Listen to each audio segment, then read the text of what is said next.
You're listening to Sox in the Basement, a production of the Broadcast Basement Limited, where every show is 30 minutes of good and comes from a basement bar on the south side of Chicago. Pull up a stool, pour a cold one, and join us right now for Sox in the Basement.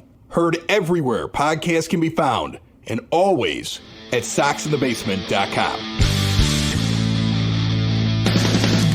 So Carlos Rodon was talking to the Sun-Times. Carlos Rodon, who got himself hurt again here? Got himself hurt again. He's only going to be out for a couple of weeks. I don't want to hear anybody saying that's why we don't sign him to a long-term deal because he's injured. Give me a break. He's good. No, I mean, he's really good, but he's one of those guys, too, that it's interesting that he pops up talking as soon as his arm goes out on him. Exactly.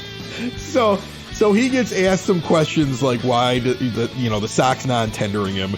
And his quote here, and the article is written by Steve Greenberg, and he was asked about being non-tendered by the White Sox.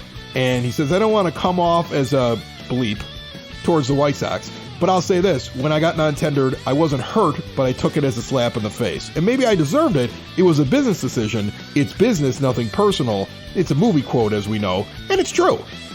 Now, here's the thing, though, that I take from the article as I was flipping through it. And it's when he gets asked about what it's like being with the Yankees. And this is the slap, because he follows it up saying, I'm not trying to hate on the White Sox, because he knows what he just said. All right? And every White Sox fan's going to hear it the moment I give the quote. Yes. Here it is. Look, I came to the Yankees because I wanted to win. And I'm ecstatic that I'm a Yankee, and I'm going to get a chance to pitch in multiple postseason runs for the rest of my career. They're invested in their players. They invest in their facilities, their staff, everything. Baseball is at the forefront for them. Winning is at the forefront. Like, they care about it. And then he goes, but I'm not trying to hate on the White Sox. He wants you to know that isn't what the White Sox are in his mind. That's the quote. That's what I take from that. I don't hate on that quote at all, because no. I think that's pretty evident in just watching how the two franchises operate. I think we said that 1,000 times on this show, so okay. Yeah.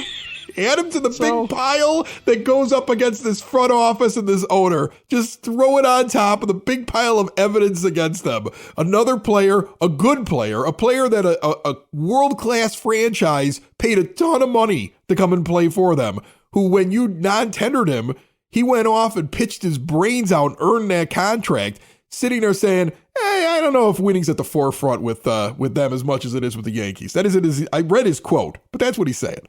Baseball is at the forefront for them. Compared to who? The White Sox? You don't say. They're not concerned about winning? No. What? The owner isn't more excited about his philanthropy than the wins and the losses? You're kidding me. What? No. But Carlos Rodon, throw him and his criticism right on the pile there. It's odd.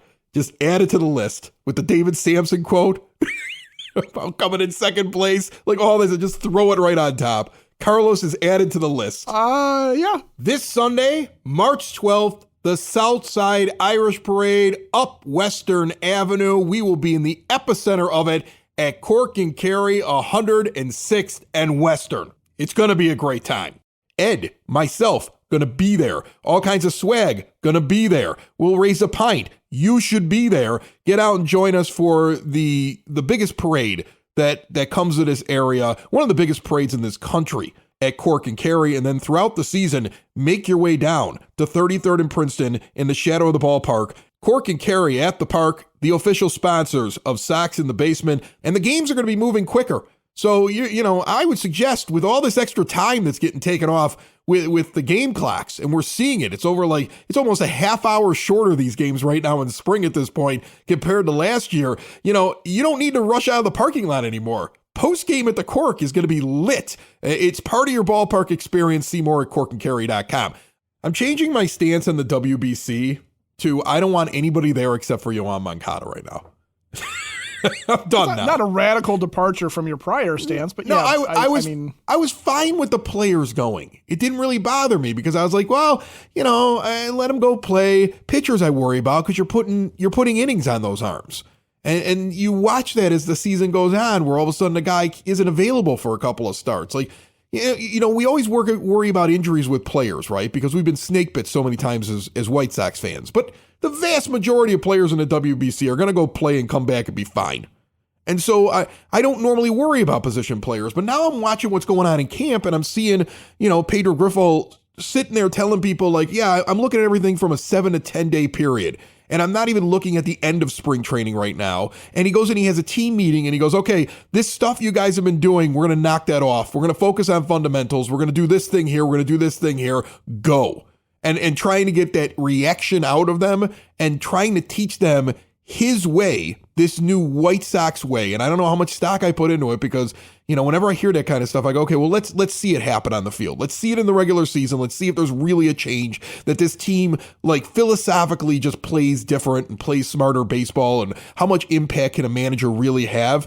But the thing is, how much impact can he have when he doesn't have all the guys in camp that need to work on some of the stuff he's talking about, that are going to make smart plays? Because at the same time that I'm hearing him talk about, smart play and what we want to do and how we're going to do things, I'm watching a WBC highlight of Luis Robert making a terrible base running gaffe.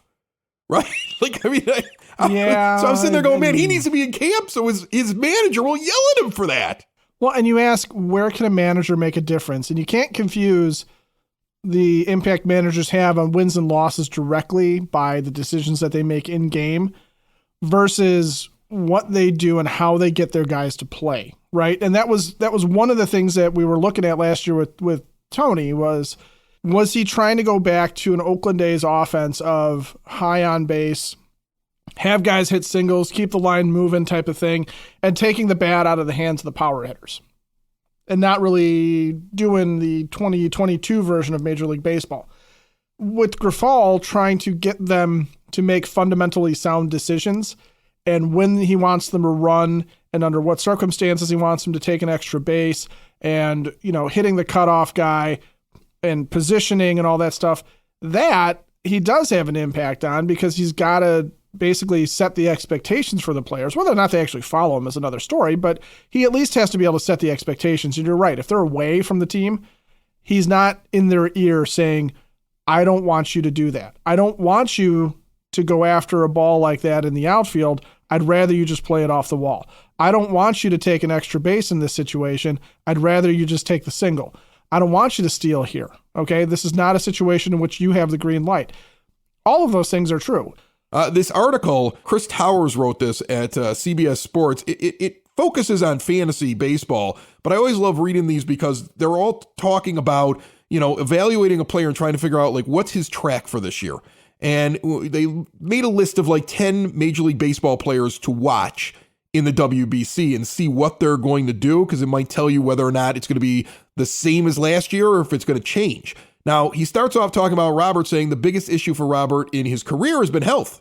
So we primarily just want to see him get through this unscathed. However, we'd also like to see him driving the ball in the air consistently after his launch angle dropped to a career low 10 degrees last season. Robert still made plenty of contact and hit the ball hard, but it was too often on the ground. We want doubles and homers, not singles. And that's what they're looking for from Luis Robert in the WBC. How much of that do you think is because of the fact, though, he was swinging with one arm for part of the year and trying to go out there and play when he was probably injured? I think it's got something to do with it, obviously. You're not going to have the same swing when you're only swinging with one arm. And I think launch angle is probably one of those things that when you're hurt is going to suffer because it takes control with your hands to be able to really command the bat that way, right? And I think the other thing, too, besides the injury, was also this idea that, they were all trying to be more conscientious about hitting the ball hard and getting on versus trying to hit home runs. And yeah, it's not wrong. I mean, nothing he said there is wrong, right? No, but I think that a lot of the approach last year could have been on the way the team was trying. I mean, it was an overreaction to what happened in the postseason against the Astros. Right. The idea that we were going to change our hitting philosophy and how we were going to do things. And I think it made things even worse than the injuries caused things to go bad for this team. So yeah, my number one thing is just be healthy, but I want him in camp so that his manager can undo some of the ridiculousness that was placed upon him last year. And that's what worries me. I worry about Tim Anderson getting used to Elvis Andrus in the exchange between second and short because now he's at the WBC. And we got a guy who's never played second base who's got to get used to that. And the guy who's going to be his partner for the majority of games this year isn't in camp with him. Those are the things that concern me. And that's why I'm completely, totally anti-WBC at this point. I want them all back. I see Eloy Jimenez in right field. I'm like, get him back here right now. Wrap him in bubble wrap and ship him back.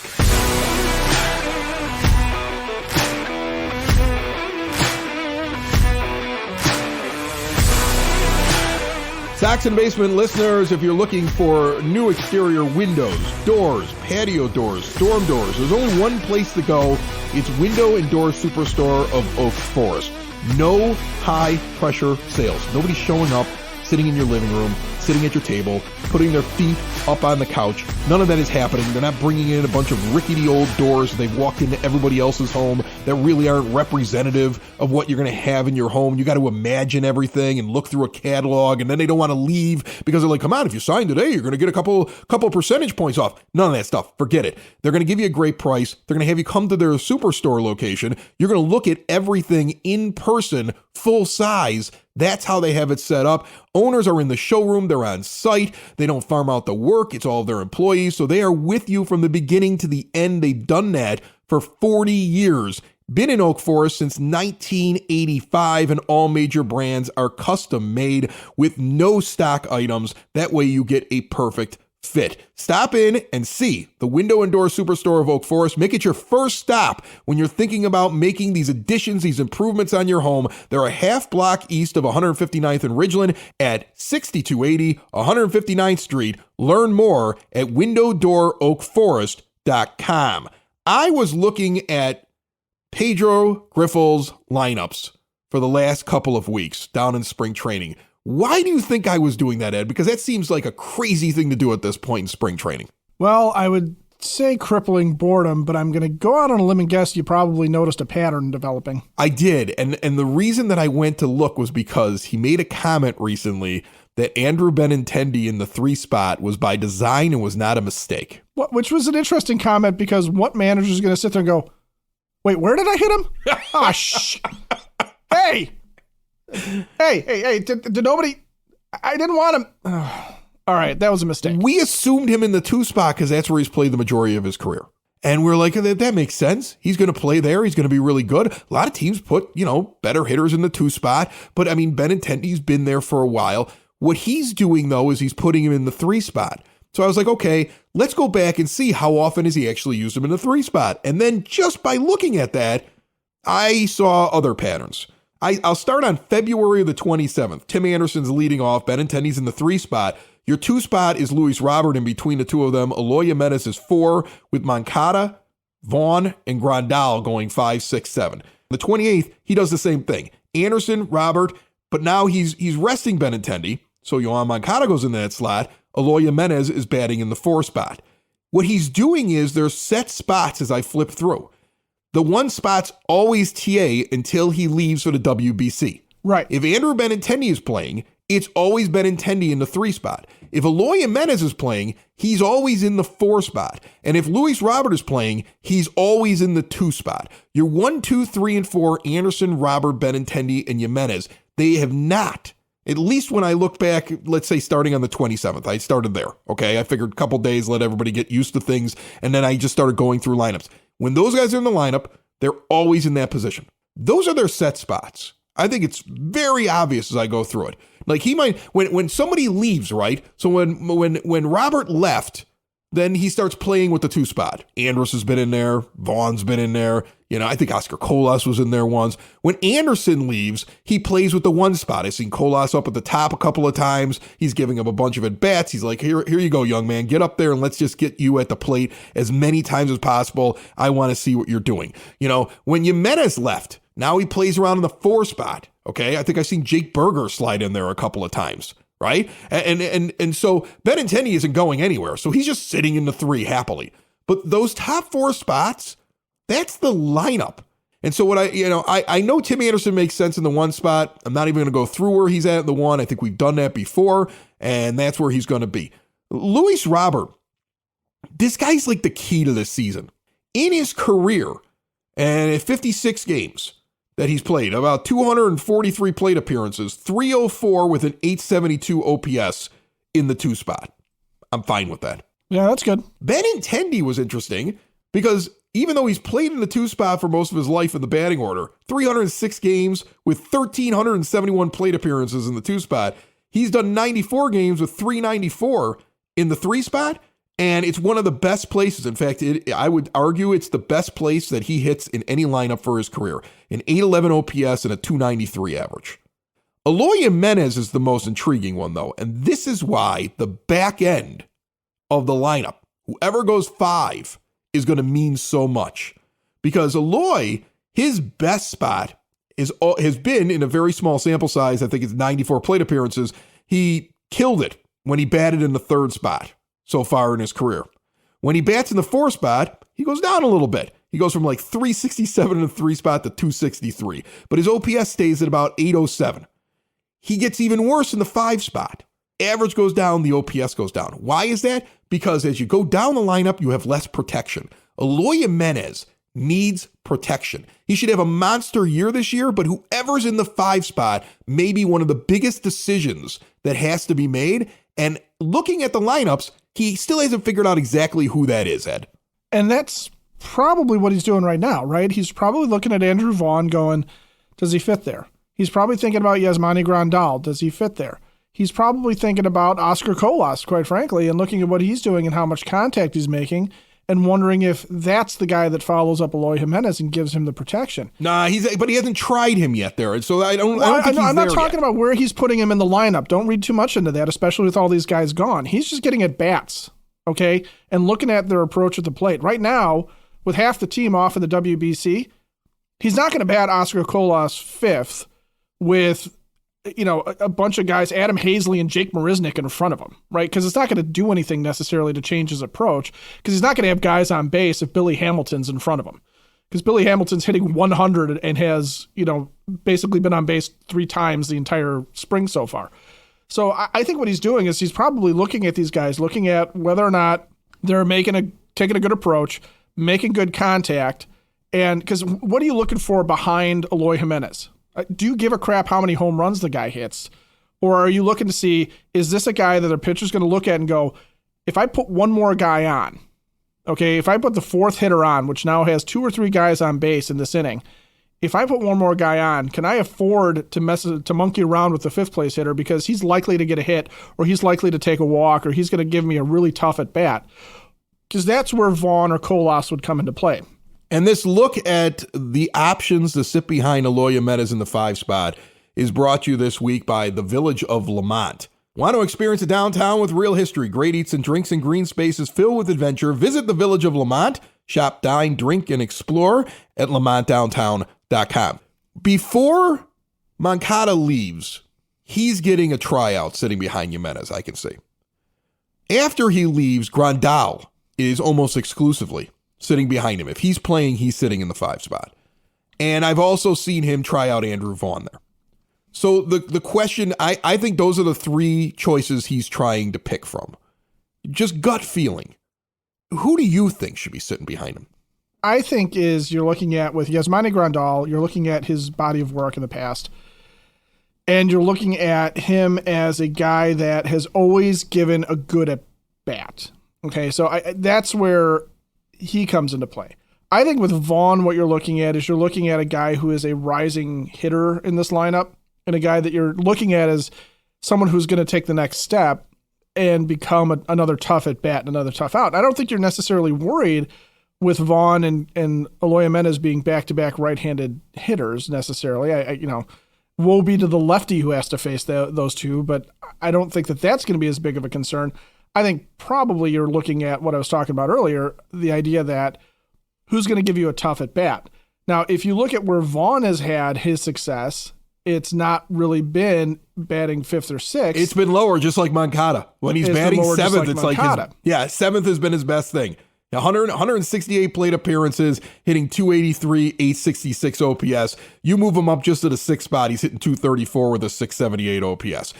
You put him in towards the middle right now, he pretty much reacts the same way as Moncada. That's why I would lean towards Grandal, because I would just sit there and say, switch hitter, if he's healthy, if he's playing well, he's a guy who's a veteran who is, if he gets going this year, should make at least a pitcher think twice, because that's what you need. You need something protecting Eloy Jimenez, because I think when you look at him and where he's placed in different lineups, when you don't have somebody behind him that's any kind of a threat, they're going to pitch around him, and he sees a drop in his production. So, I mean, that's the guy I'm leaning towards. And I think it's Grandal, and I think the dark horse is Oscar Colas. And here's why. Why? But you don't like Colas because you said he's going to strike out all the time. But here's why I think Colas is a dark horse there.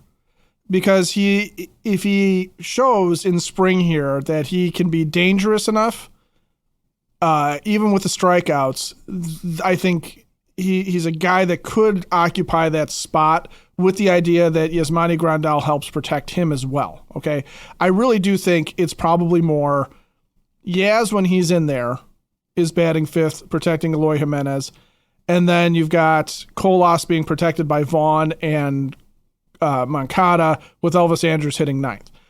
I think what would happen when Yaz is not playing, and it's Sebi Zavala, because Zavala does not belong in that slot, I think that's where you're going to have the struggles that are on the days when Yaz isn't playing, because either Vaughn is going to have to level up and take over that dangerous bat position that we think he can still morph into, or Moncada's going to have his head on right and be a guy who's taking a better approach.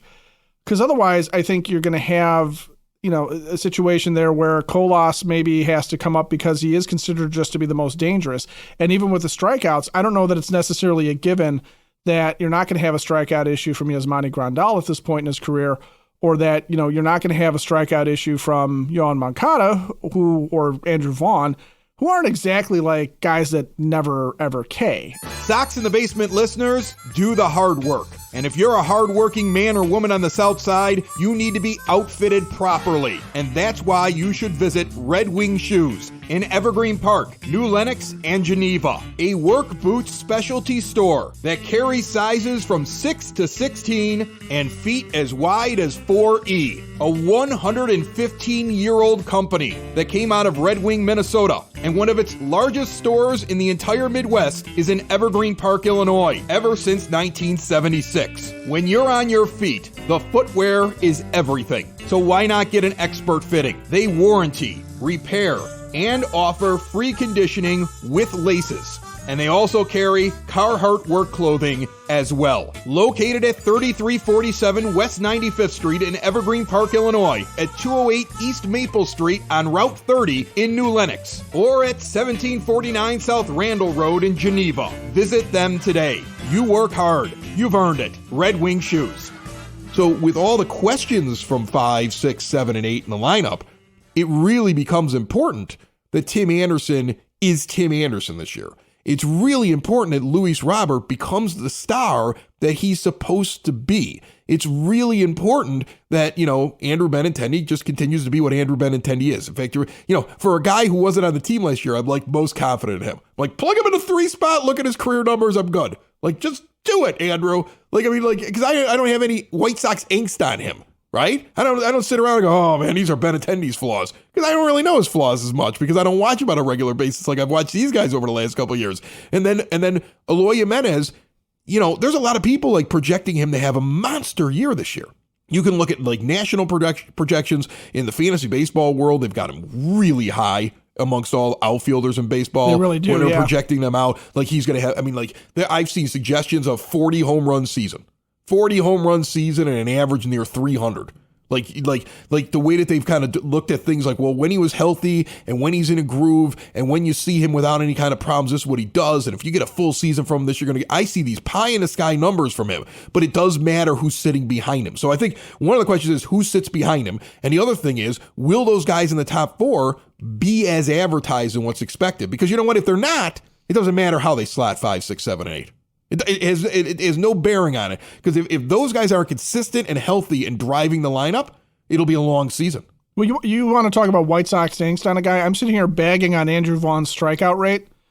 It was 17.3% last year, which is well below the league average of 22.8%. So that's how much White Sox angst we have on guys. Is that you sit here and I can talk myself into Andrew Vaughn is going to have strikeout problems on par with Oscar Colas, a rookie. And there's not even stats to back that up. There was like no basis in what you said. Right. But I think it's a valid thing, though, to sit there and say that Eloy Jimenez at the 4 spot does need 5 and 6 to at least be dangerous enough that a pitcher is not just going to walk him, pitch around him, and then get him to do something, which I think he will start to do, which is chase to try and get something done.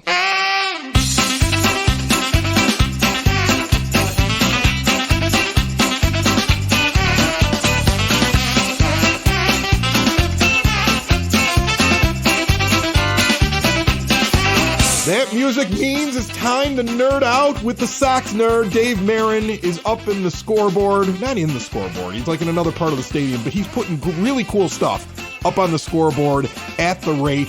He's going to be out there again. He was delayed. He normally has been on the Tuesday release of Sox in the Basement, but you had to go get your ID, right? Yeah, had to take care of a little paperwork, and it all worked out.